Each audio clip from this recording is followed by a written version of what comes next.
If it's okay with everybody, we'll get started. Thanks everybody for coming. My name is Mario Pizzini. I'm one of the neurology doctors here. I'm a relatively new face. I've been here for about a year and a half. So today we're going to talk about Parkinson's disease and essential tremor. Can anybody hear me okay? Okay. And my role is to go over the basics of Parkinson's disease, some medication options, and then Dr. Goodman will touch on, well, actually go very far into depth on the deep brain stimulation of Parkinson's disease as well as essential tremor. So first off, taking Parkinson's disease, it's the second most common neurodegenerative disorder after Alzheimer's disease. Estimates are about 1.6 million Americans have Parkinson's, and about 60,000 people are diagnosed each year with the disease. Worldwide, that is about 6.3 million, although that number is probably low just based on lack of access to health care. The average age of onset is 60, although it can happen actually quite young in genetic cases, anywhere between 21 and up to 90 plus years old, with the main range being 40 to 70. In the United States, roughly 10% are less than 50, and if you get it earlier than 40, it's considered young onset. And again, most of those are, at least in large part, due to genetic factors. With regard to risk factors, certainly age. As we age, our risk for it increases. Men are a time and a half more likely than women. And then there is some race disparities. Family history also plays a role, so if you take the general population of adults, it's roughly 2%, but if you have a family member who has Parkinson's disease, that doubles to about 4%. Environmental factors, so certain pesticides, herbicides, and certain dietary factors can increase your risk. Welding, drinking well water, those also can increase your risk. From association studies, we found that tobacco use and caffeine are preventative, so the one thing maybe tobacco is good for. Take that with a grain of salt, I suppose, because it's not good for a lot of other things. But again, in the majority of cases, it's a combination of genetic susceptibility, environmental factors, and then aging. Some important features of Parkinson's disease, in fact, the cardinal features, the main being bradykinesia, which is an overall reduction in movement speed and amplitude, so moving more slowly and having smaller movements. The other is asymmetric or unilateral onset tremor, which occurs at rest. It's about 4 to 6 cycles per second. The classic pill rolling tremor at the wrist, sort of pronation, supination, about this fashion. People can also develop a lip, chin, and jaw tremor. And then there's also something we call an internal tremor, to where you feel like you have a tremor inside you, but it's not outwardly visible. That's often quite common. The other is folks get rigidity, which is an increased resistance to passive movement, and usually that's picked up on examination by a physician. And then the flex, stoop posture, to where you have flexion at the trunk, at the waist, the elbows and the knees while walking. And then the other thing you often lose is postural reflexes, and so oftentimes falls occur. So once you fall off balance or come off balance, you have a difficulty righting yourself, which certainly can lead to problems. Just a little bit farther on the bradykinetic or the reduced movement features, so we often see a reduction in speech volume, as well as the speech becomes quite monotonous. You do get a reduction in the blinking, and so it'll look like if you've seen somebody or a loved one, often it appears as if they're staring into you very intently, and that's because they don't blink quite as much. Also an overall reduction in facial expression. There is an increased drooling, not because you're making more saliva, but because you're not swallowing as much as you would spontaneously do. Trouble getting in and out of cars, rolling over in bed, and then a reduction in arm swing while walking, usually on the side that the tremor starts on. And then the other thing people often find is that the writing gets smaller. Not so much messy, but smaller, and especially if you write for a long sentence, you'll see that it starts to kind of slowly get smaller as you go across the page. From a tremor standpoint, again, rest tremor. So the tremor while not moving is the most common. You can get something called a reemergent tremor, which is if you hold a position long enough, usually for 2 to 3 seconds, the tremor will come back. Over time, the tremor increases with regard to how often it's present, as well as the amount that the shaking occurs in. And oftentimes it gets quite troublesome despite medication. And In certain cases, you can get a tremor with action as well, which confuses the tremor between essential tremor and the Parkinsonian tremor, but we'll go a little bit more in depth on that. But in Parkinson's disease in general, you start with the rest tremor, and then it starts to be more frequent, and then it becomes present with action as well. I apologize for this scary photo here. This was the best I could find on the internet. So non-motor features of the disease, which we don't talk about as much, but I would say are at least as, if not maybe more troublesome to a lot of folks, is sleep. So very vivid or violent dreams. You can get dream and active behavior, which is punching, kicking, hitting, sleeping while dreaming, and this can actually be quite dangerous for sleep partners, and so this is something we always touch on because, again, you can hurt yourself or your loved one. Restless leg and then significant daytime drowsiness. From a mood and cognition standpoint, depression is quite common, anxiety, hallucinations, visual much more than auditory, memory dysfunction, even to the point of dementia, and then some trouble following conversations or actually keeping up in conversations. And then autonomic features, which is the autonomic nervous system, so what adjusts your blood pressure when you go from sitting to standing becomes less effective, and so you can often get lightheadedness or pass out, needing to go to the bathroom much more at night, and then constipation and excess sweating. The other thing I didn't put on there was loss of smell, and I'll get to why constipation and loss of smell are important just in a couple slides here. So. What we know causes the motor of these symptoms of Parkinson's disease is a reduction of the cells in a specific part of the substantia nigra, which is in the midbrain. And you can see here, so this is the substantia nigra pars compacta, and you can see here this black line along my cursor. And so it's called substantia nigra because it's black, the black substance. It's decoloration is due to neuromelanin cells producing darkness. And then you can see in an infected individual, it's much less dark, often unilateral or asymmetrically so. And we don't often see the motor symptoms until there's roughly a 60 to 80% neuronal loss, so it's pretty substantial. And that relates to about a 50% reduction in overall dopamine going to the basal ganglion. And how that happens and why that happens is actually still quite up for debate. That's quite interesting, but there were two brothers that came up with a hypothesis in the 90s about how the disease spreads. And so based on slides and staging of subjects when they passed away, they were able to deduce with pretty good accuracy how things progress. So as you'll see here, it goes 1, which is at the base of the brain stem, and then 2, it goes up into the pons, 3, it starts to get into the midbrain, which is where the substantia nigra is, and that's when we see the motor symptoms. So the tremor, the stiffness, the slowness. As it spreads from there, it goes through the limbic system and then to the rest of the cortex. And why that happens or how that happens, perhaps you guys have heard in the news that the appendix has come into vogue as a potential source for where this starts. And so actually what we think is some substance is taken up from our environment into the GI system, and then that's brought up retrograde or backwards from the vagus nerve, which is the nerve that innervates the GI system, up into the base of the brainstem, and then it moves rostrally from there. Again, this is certainly not definitive, but it does appear to be showing some promise, and it is quite interesting. I can't give you the full story yet because it's not published, but it would be interesting to follow. And then the reason everybody's here is treatment.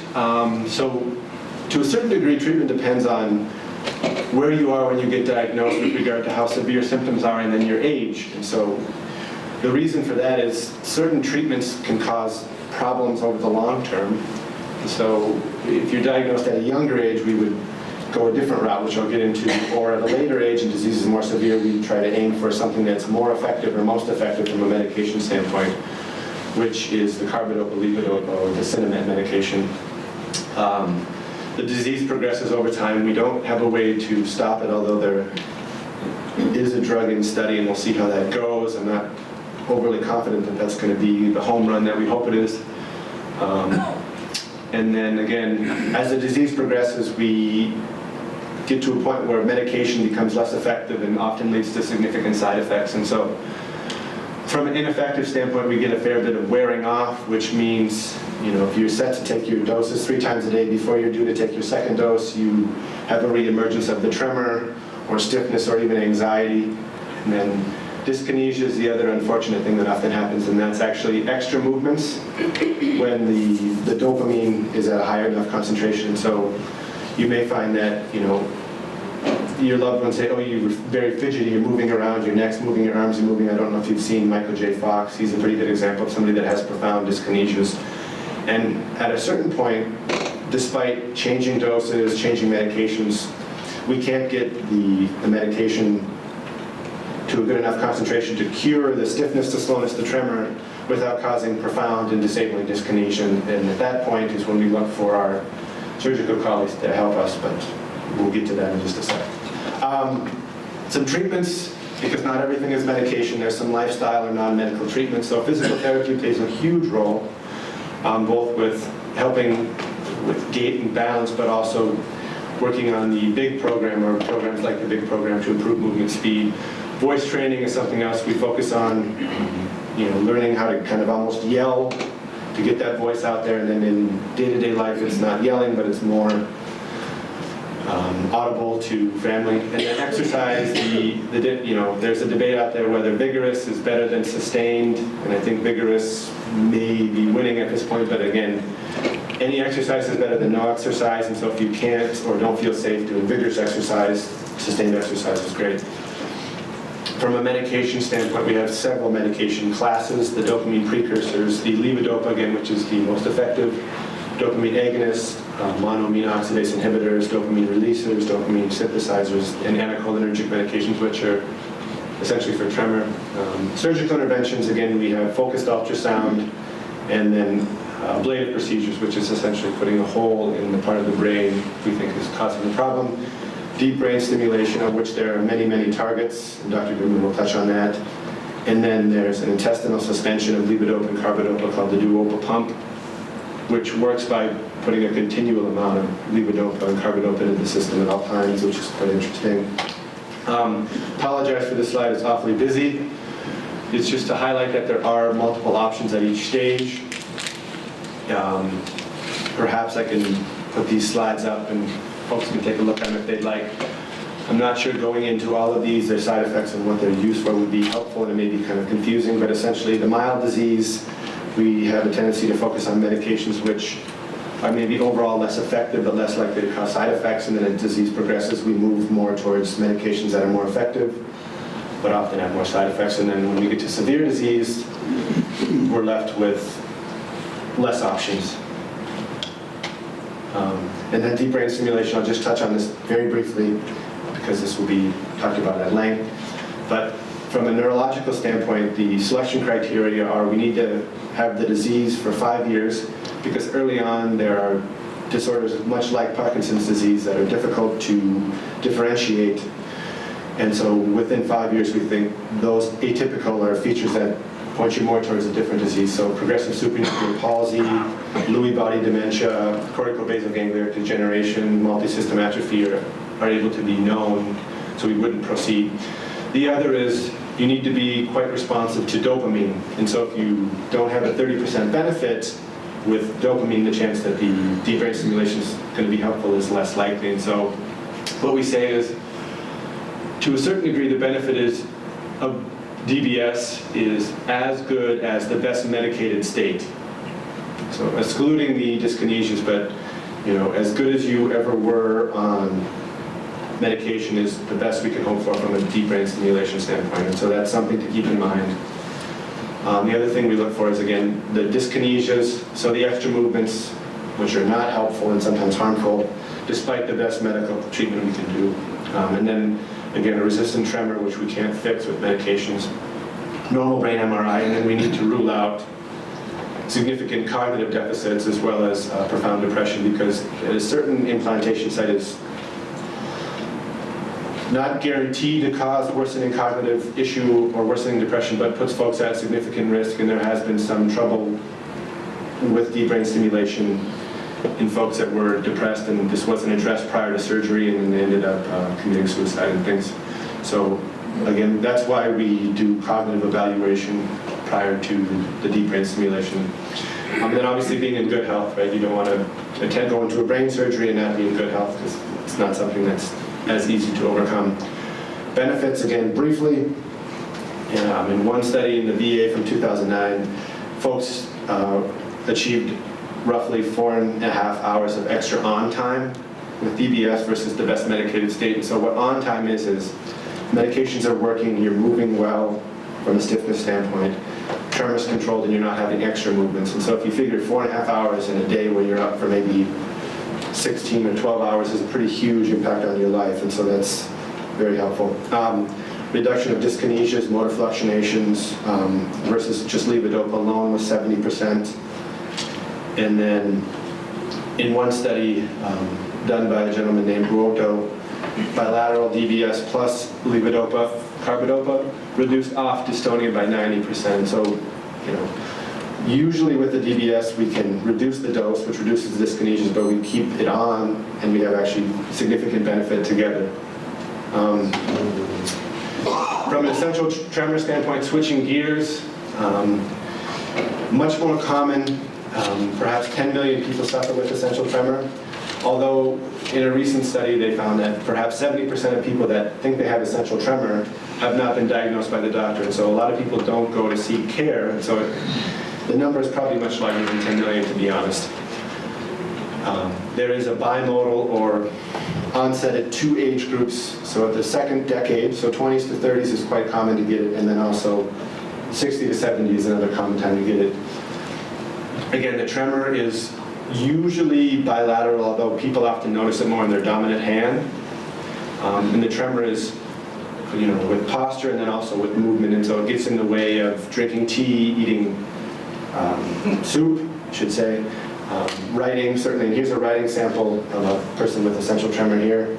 As you can see, it's quite shaky.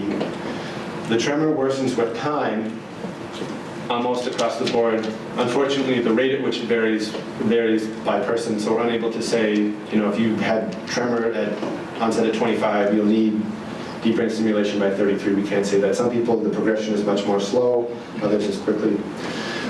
Things that help it are alcohol.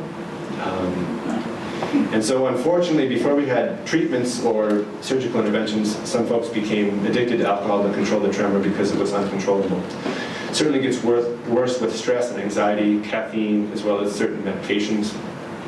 This tremor can involve the head, the voice, kind of a shaky voice, and the legs as well. And then around half the people that have it actually are able to point to a family member that they know that has a similar tremor. It's quite heritable.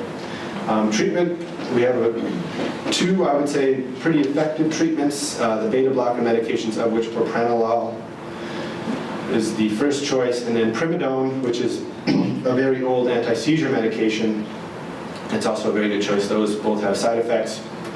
Other agents we've used that are less effective are a medication called topiramate, which is an anti-seizure medication, and then several other anti-seizure medications.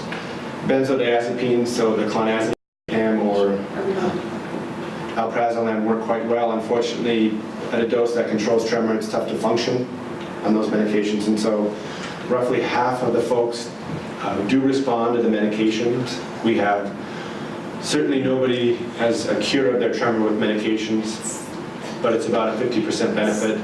And then the other is, deep brain stimulation or ablative procedures, which again I'll let Dr. Goodman talk about. So reason to do that would be if, despite best medical treatment, your tremor is still quite severe and interfering with your life.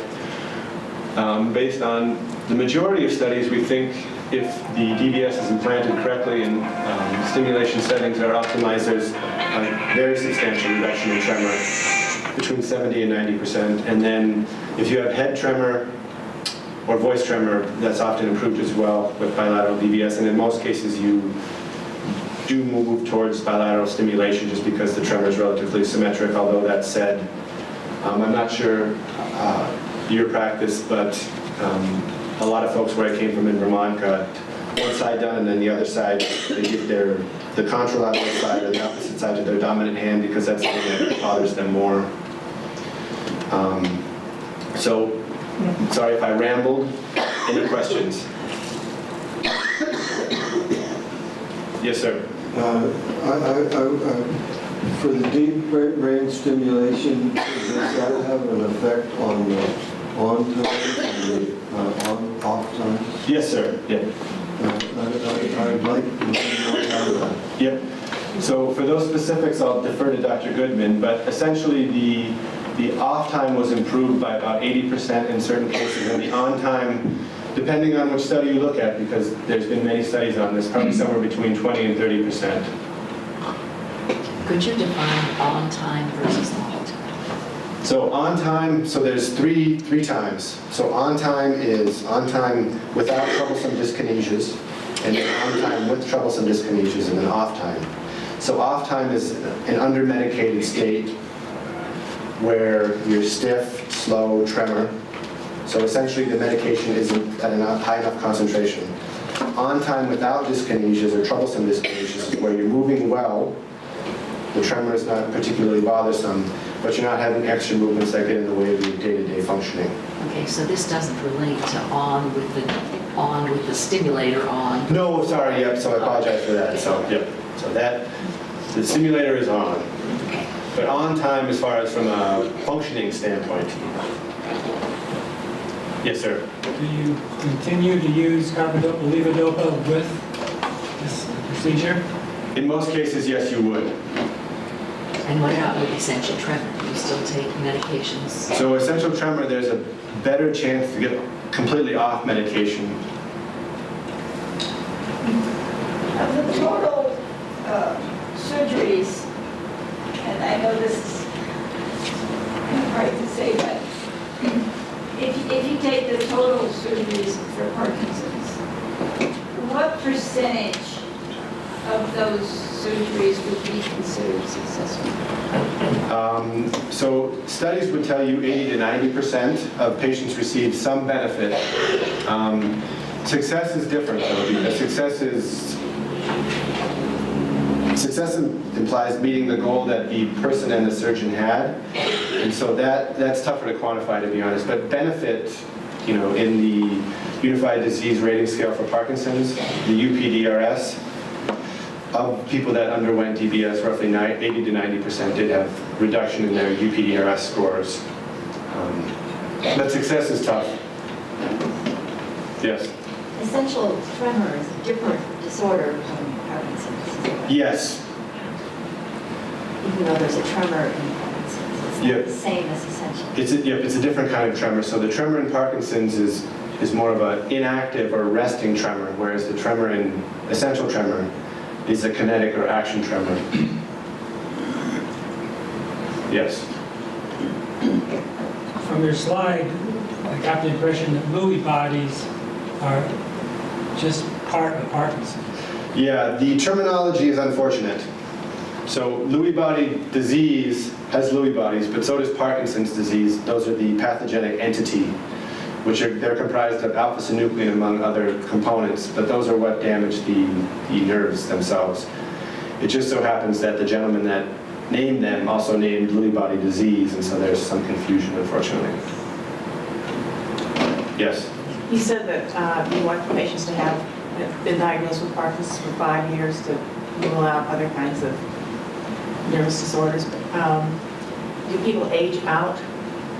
Do you have an upper limit of when you can actually do this? So not necessarily, it's more of the neuropsychological profile that can change. So if you have significant cognitive difficulties or significant cognitive deficits, then undergoing the procedure would potentially be contraindicated.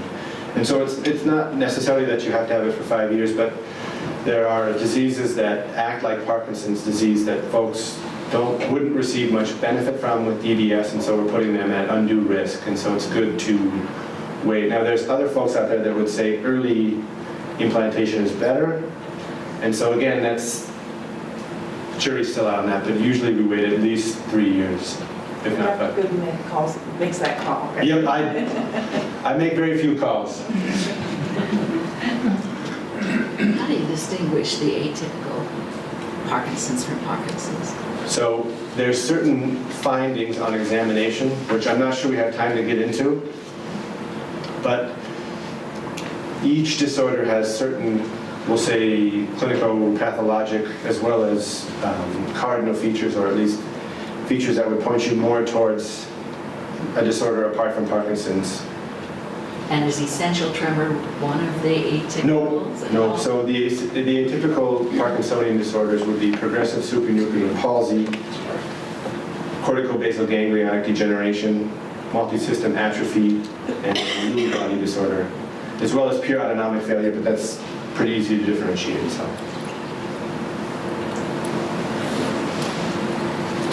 Yes, sir. Doctor, is there a measurement that one could determine what stage of Parkinson's is Yep. he or she? Yes. So there's about 5 at least different criteria. The one that's most often used in research setting is the Unified Disease Rating Scale for Parkinson's disease, so the UPDRS. There's something else called the Hone and Yar scale, and that's named after the people that came up with the scale. So those 2 are the ones that are most often used, but there are multiple classification criteria. Yes. I know you didn't talk about this, but could you talk about the half-life for the cinnamon, and also how long it takes before it's active? So that's an interesting question, because that depends to a certain degree on stage of disease. In general, the half-life is around 3 to 3.5 hours of immediate release carbidopa-levodopa. But as disease progresses, that window narrows substantially. And so there are various formulations of carbidopa-levodopa. So there's the control release, which you could argue gives you an extra hour as far as half-life, although the absorption is erratic, in my opinion. There's a newer formulation called Rytari, which I think is a little bit better, and that usually has about a 4.5 to 5 hour half-life.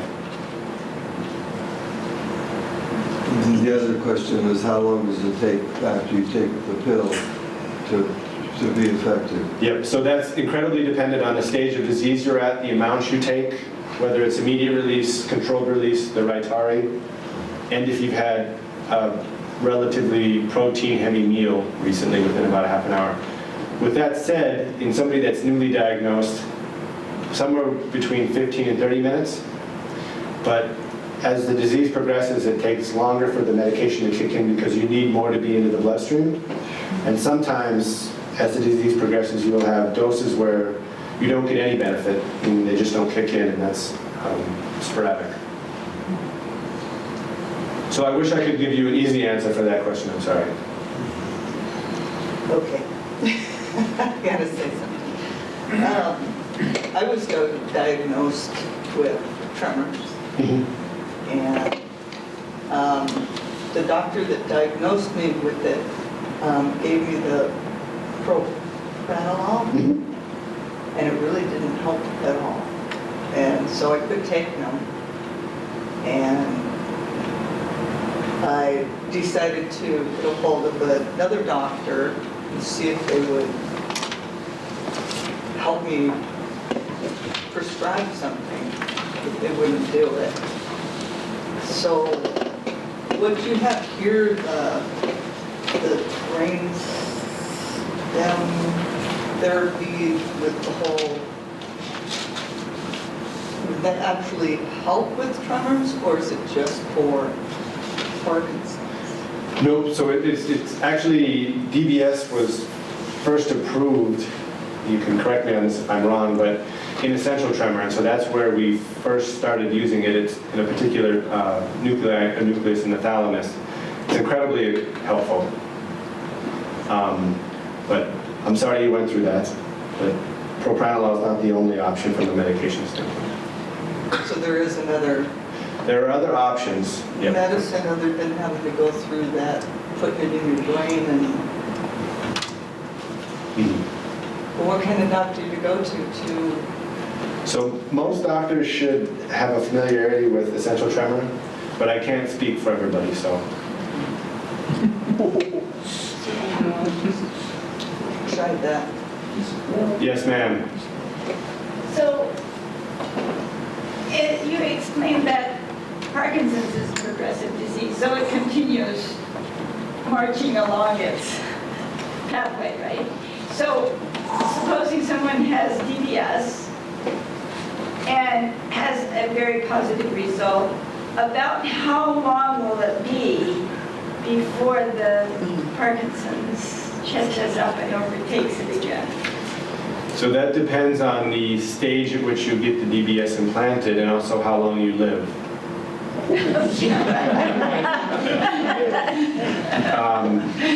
Again, with disorders, especially Parkinson's, but also essential tremor, there's really very few easy answers.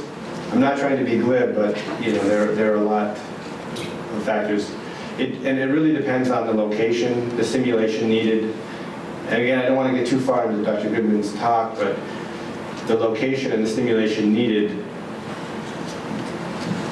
to a certain extent determine how well it works initially, but also how well it works over time, because we may need to increase the current, and then as we increase the current, increase the pulse width, or whatever feature we decide to increase, there can be other ramifications of that. And so again, I don't want to touch on that. So, okay. Thank you very much for your time. I'll just introduce myself. I'm Stuart Goodman. I'm a neurosurgeon. I've been in the Billings area since 1999. Been in practice for almost 30 years. I started in neurology and then had an interest in the surgical aspects of neurology and switched over to neurosurgery. I had a family member who had Parkinson's disease, and I became very interested in the treatment, mainly because I was kind of pushed into that, like, what are you going to do for me in my tremor? How are you going to fix that? And so in my training, early in my training, I was confronted with the idea of how do you do the surgery? It wasn't being done in the United States very commonly anymore. And so I took that on as a resident and then got involved with it. So today we're talking about surgical treatments of Parkinson's, essential tremor, and I have another one, dystonia, but I'll only briefly touch on that one. Dr. Pizzini gave such a great talk. I'll just go over some of this stuff. I mean, we know Parkinson's disease is a common problem. We know there's motor and non-motor effects. Most people are affected by those motor effects, and we use the mnemonic TRAP. So tremor, rigidity, the slowness, akinesia, bradykinesia, and then the postural instability problem. And typical patient, and I'm going to give you an example of a patient that's had deep brain stimulation. So this is a 69-year-old fellow. He's had Parkinson's disease for 7 years. He has frequent off periods, and he takes the Cinemet 8 times a day. Initially, you start 3 times a day, and you do really great with it. You can go for years like that and feel great. But then you take the Cinemet, and then it's like not only working for a short time. And so maybe you're really stiff and shaky, and then you take the pill, and then you start loosening up, and you feel much better, and then maybe you get a little too loose, start getting the dyskinesias, the wiggles. So that's what happened to this patient. So here, if I get this video to work, let's see if this, let's get back. The mouse. So he's very slow. So here he comes in, he's had the surgery. You can see the little bumps on his head where he's had the surgery, and he's got just a little tremor. You'll see what affects him mostly. He's got a lot of the bradykinesia. So here's his little tremor that he has. Parkinson's disease is the resting tremor. So when they're not thinking about it or they're anxious, they tremor more. See how slow he is. We ask him to touch the fingers, and he's going really slowly. We haven't turned his battery on yet, so that's important. So he's had the surgery. He's off of his medicines right now, and he's coming in for the first programming session.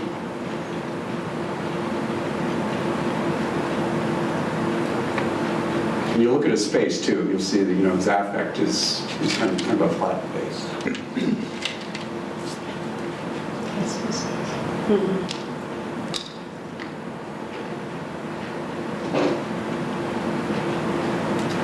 So he goes to walk, and he's got the short steps, and he's totally off balance.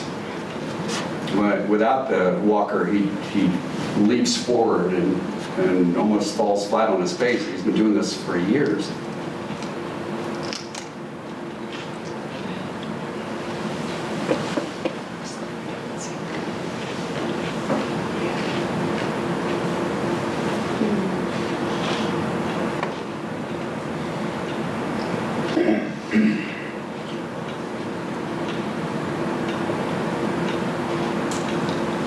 Couldn't get up out of a chair by himself. So now he's being programmed by the neurologist.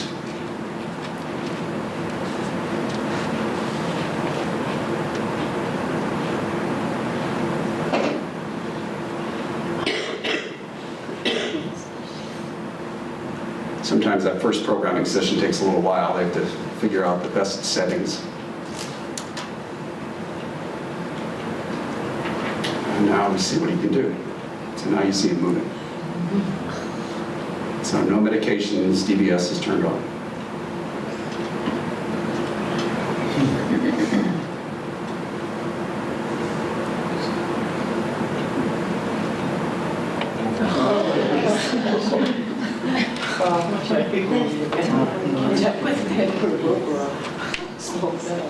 So that's the first walk with the device turned on.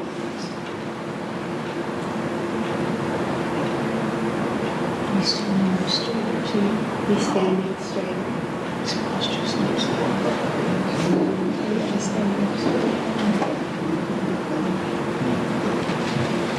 Now we gave him a Cinemax, so here's the carbidopa, levodopa, and the stimulator together. And now he's without the walker here.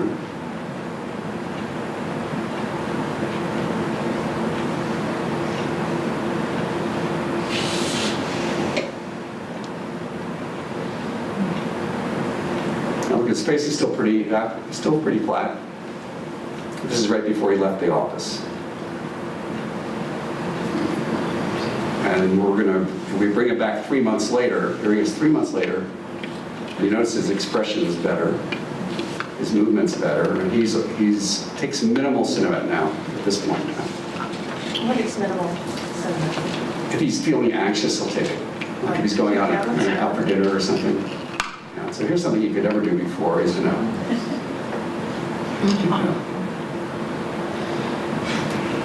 is the DBS on full-time all the time? For Parkinson's patients, it's on full-time. My essential tremor patients turn theirs off at nighttime.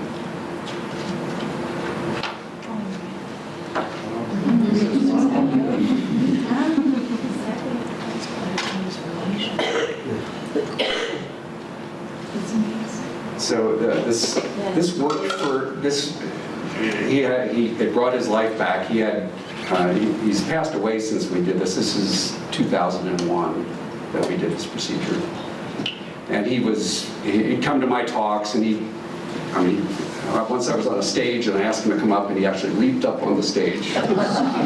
So he had his life back with this, and over time he did progress with time, but he still would function much better than we ever started with the stimulator.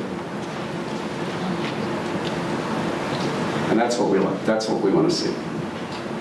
So who's a good candidate for this? Well, you really have to have Parkinson's disease, and I depend on the neurologists like Dr. Pizzini to tell me if they're the real thing.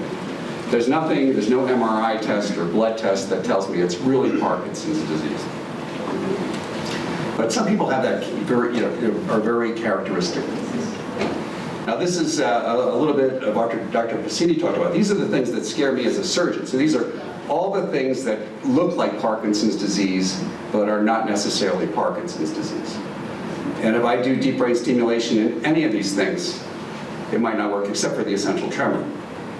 But it might not work. And if I do the wrong target in essential tremor, it won't work.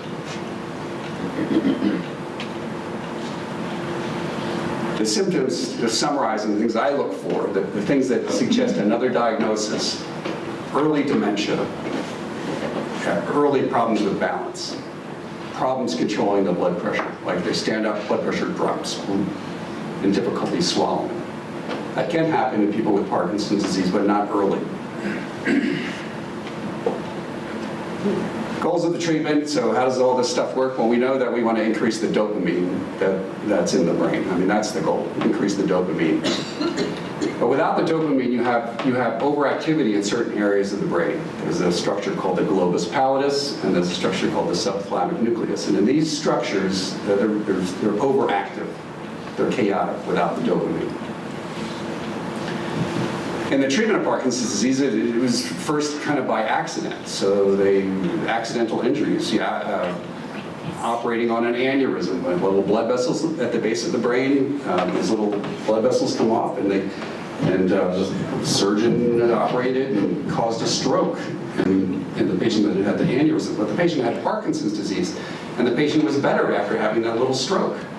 So they started making lesions in the brain to see if that would help, and lesions in the brain did help that.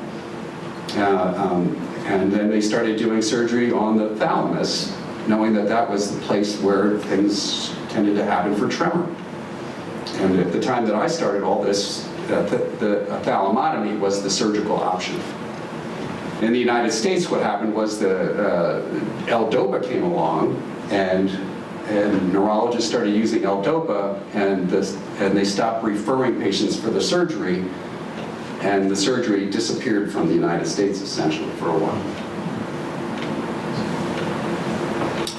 So tremor, what is tremor? I mean, Parkinson's disease had tremor, but essential tremor people have tremor, and the tremor is just an oscillation of muscle groups, alternating movements of antagonistic muscles. So essential tremor is different. So essential tremor, you have a tremor when you go to do something. So you go to reach out to do something and you start shaking. You might not have any tremor at rest, or you might just have a little head tremor, but every time you go to do something. So for Parkinson's disease, it's sort of a resting tremor. When I was an undergrad, I worked in a lab with a retired surgeon who would do cadaver dissections, and he had Parkinson's disease, and that's why he stopped working as a surgeon, but he did these beautiful cadaver dissections. And so he'd have the scalpel, and then you'd see him with the hand shaking, but then when he wanted to do the cut, he had a beautiful cut. But when he stopped operating on the cadaver, he'd start shaking. So that's the difference. Where if you had essential tremor, you couldn't do the cut. So in essential tremor, you have involuntary shaking of the hands, the head, the legs, can affect the voice, they get a vocal tremor, and they're worse generally with activity. And these patients are often disabled within 5 years. So this is one of our patients, this is a fellow that used to assist me in surgery, and he became a surgical tech, and he developed essential tremor, and he was at the point where he wanted to retire but couldn't financially retire, like a lot of people, and had to work, and he found that he couldn't write orders anymore for his job, and he had to make a decision to have surgery. So he had the surgery done, and he was a champion archer, and he did craft work, which he couldn't do anymore. But Fred's demonstrating his device. So he just turned his device off. He's going to show you what he does with his pen. And you can see his head shaking. So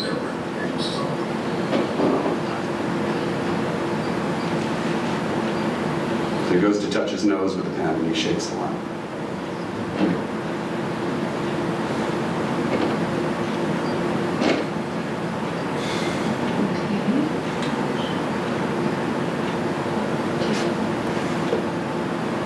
He's going to turn his device on.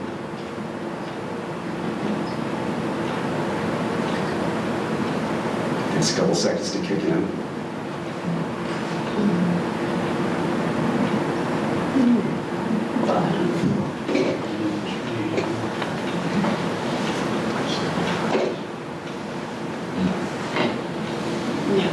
So it's postural tremor, tremor with action, and worsened with action.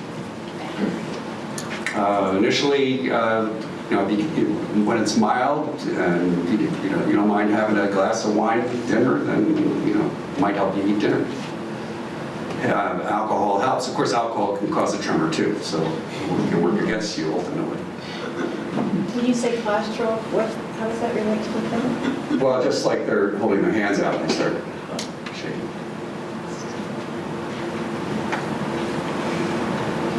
It happens to be more common in people of Scandinavian descent, and it's very rare in Nigerians.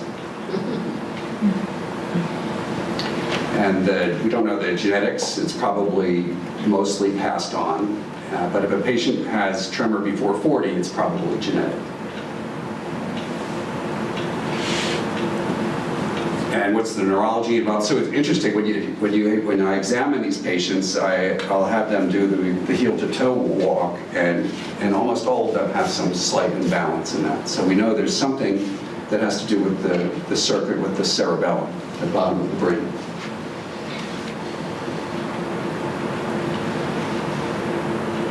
And people, usually they're disabled by 70.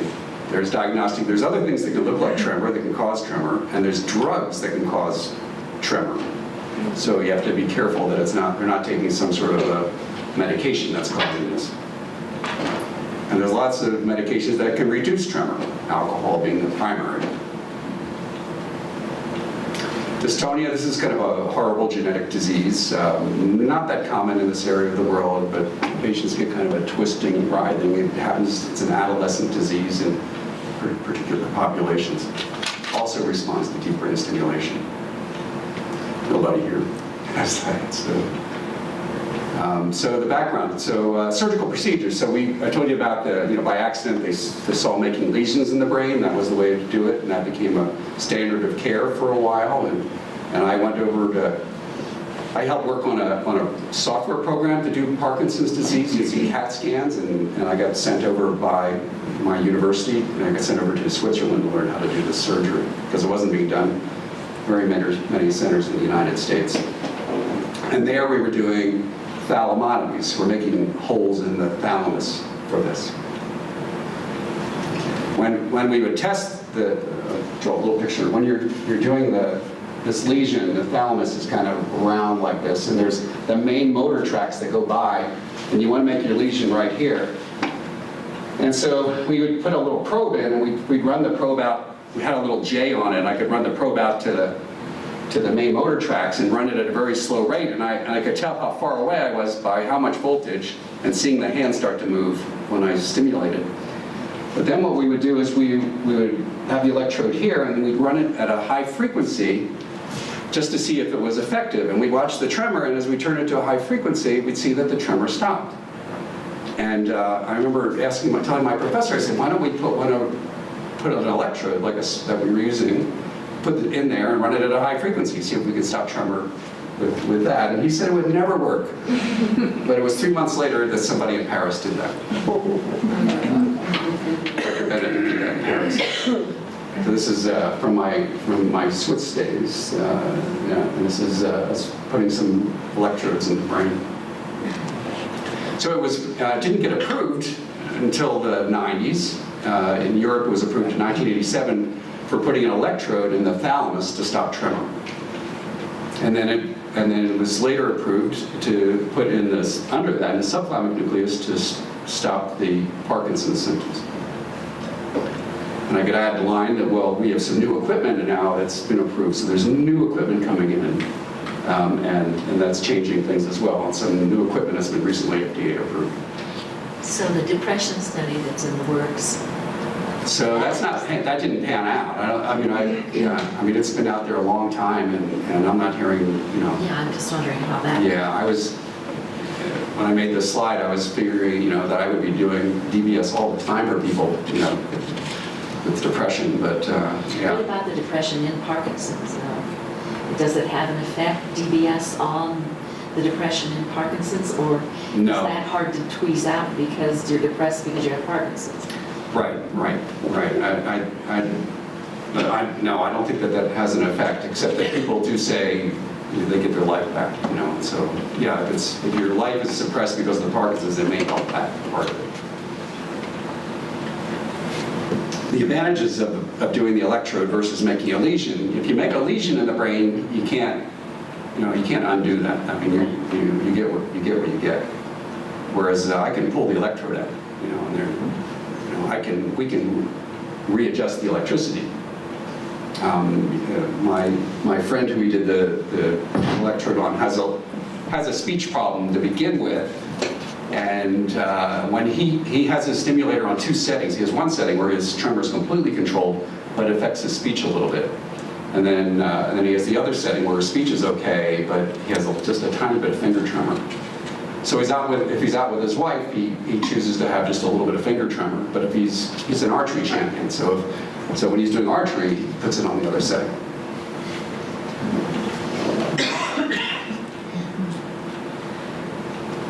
So criteria, failure. Who do we do this for? When medications aren't working. Well, we don't want to wait forever either, because you don't want to be too frail. You want to have something left. And you're disabled from the tremor. For essential tremor, my criteria is they can't drink soup with a spoon. So what do we do with deep brain stimulation? So we're placing an electrode in the brain, and we're going to run it down to a battery pack, and we're going to send an electrical signal that suppresses that area of the brain. There's 3 steps to the surgery. So the first step, or we call stage 1, is where we put the electrode in. So that involves, most of us do it with a frame. The standard FDA approved technique is to put a frame on the head. So we numb you up and put this frame on. It's done with you awake. So I do it with the patient awake. And so you get injected, so a little sting and a burn, and then we have this frame that goes on the head. We get a catheter in the bladder, so you don't have to run to the bathroom. And we take you over to a CAT scan, and then we bring you back to the operating room after doing planning. So we use, one of the things that's happened over the years is the advent of the CAT scan. And then in the advent of the MRI. MRIs give us these beautiful pictures which show us great anatomy, but are not mathematically accurate. And CAT scans are mathematically accurate, but don't give us great pictures. So now the computers can actually marry the MRI and the CAT scan, and we can now plan based on a married image between the two. So we do the planning and then bring the patient back for the surgery. So this is an older picture, but it's one of the first pictures of a computer that marries the CAT scan to the MRI for planning. We still use the same coordinates that we've always used. So here we a typical thing, these things we call the commissures, and we base our planning on the AC to PC distance and where that is, and certain percentages of that distance to the side and up and down. This is an old study. So in the old days, and when I was in Switzerland, this is how we did it. So we put a needle in the brain, and we'd inject some contrast, that's that white stuff, to light up a particular area, and then we'd mark the anterior and posterior commissures. That's the bottom part of that triangle. We'd mark that. The posterior commissure, the anterior commissure, we'd mark that, and we'd base our targeting on that.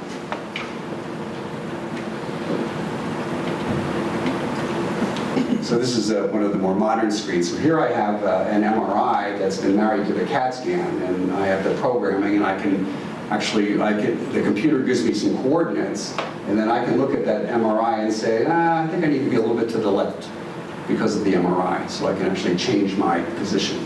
So what are you targeting, and is it the same in everyone with PD, and it's obviously not the same in everyone with essential tremor? Right, so if it's tremor, if someone has only tremor, whether it's Parkinson's or it's essential tremor, I'll target the thalamus, so the bottom part of that thalamus thing. If you have Parkinson's disease and you have the typical Parkinson's disease with tremor and rigidity, I will target the subthalamic nucleus. So it's a little dark spot under the thalamus, and so I'll show you. That's this little dark spot right here. So if the computer puts me down here, then I'm going to move it up here. I'm going to say, I think I want to be up there.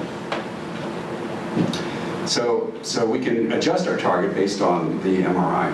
And I can also I can say, well, I want to start coming in at a certain point in the brain and make sure I'm not going through anything important on the way down. And I can adjust my trajectory using the computer. So here's kind of a better picture. I've lit it up. So you can see this subthalamic nucleus. It's kind of a kidney bean type of thing. Now, I have some patients that are primarily rigidity and dyskinesia. Okay, and so those patients I will treat what's called the globus pallidus. So that's on this other side. You can see this thing, globus pallidus, over here, versus the subthalamic nucleus down here. So those people I'll treat the globus pallidus instead. The globus pallidus was initially a target for dyskinesia, patients who have dyskinesia from other reasons.